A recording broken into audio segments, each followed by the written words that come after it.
ಕ್ಷೇತ್ರದ Bharamasagara PDO KS ಶ್ರೀದೇವಿಯನ್ನ ನೌಕರಿಯಿಂದ ವಜಾಗೊಳಿಸಬೇಕೆಂದು ಒತ್ತಾಯಿಸಿ ಕರುನಾಡ ವಿಜಯ ಸೇನೆ ಕಾರ್ಯಕರ್ತರು ಡಿಸಿ ಕಚೇರಿ ಮುಂದೆ ಪ್ರತಿಭಟನೆ ನಡೆಸಿದರು.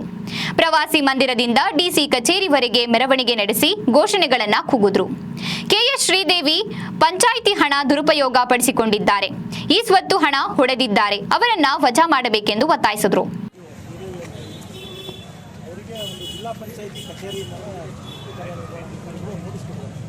3 ದಿನದೊಳಗಾಗಿ ಉತ್ತರ ಕೊಡಬೇಕು. ಭ್ರಷ್ಟಾಚಾರ ಲೆಕ್ಕ ಪರಿಶೋಧಕರು ಸಮೇತ ರಿಪೋರ್ಟ್ ಹಾಕಿ CSC ಕೊಟ್ಟಿದ್ದಾರೆ. CS ಅವರು ಪುನಃ PDO ಅವರಿಗೆ ಕೊಟ್ಟಿದ್ದಾರೆ. ಆದರೂ ಕೂಡ ಇವತ್ತಿಗೆ 10 ದಿನ ಆದರೂ ಕೂಡ ಯಾವುದೇ ರಿಪ್ಲೈ ಕೊಟ್ಟಿಲ್ಲ. ಅದಕ್ಕಿಂತ ಮುಖ್ಯವಾಗಿ ಭ್ರಷ್ಟಾಧಿಕಾರಿನ ಅಮಾನತುಗೊಳಿಸ್ಬೇಕು. ಈ ಹಿಂದೆ ನೇರ್ಲುಗುಂಟೆಯಲ್ಲೂ ಕೂಡ ಅವರು ಅಮಾನತಾಗಿ ಬಂದಿದ್ದಾರೆ. ಅದೇ ಭರಮಸಾಗರದಲ್ಲಿ ಏನು ಡ್ಯೂಟಿ ಮಾಡ್ತಿದ್ರು ಒಬ್ಬರು ಸೆಕ್ರೆಟರಿ ವಿಷ ಕುಡಿದಿದ್ರು, ಅವರು ಕೂಡ ಅಮಾನತಾಗಿದೆ. 2 ಬಾರಿ ಅಮಾನತಾದರು.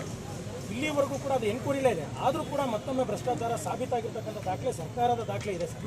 ದಯವಿಟ್ಟು ಈ ಕೂಡಲೇ ಅವ್ರನ್ನ ಅಮಾನತುಗೊಳಿಸ್ಬೇಕು ಸರ್. ದಯವಿಟ್ಟು ಗೌರವ ಕೊಟ್ಟು ನಾವು ಅಷ್ಟು ಮನವಿ ಓದೋ ಬದಲು ಮನವಿ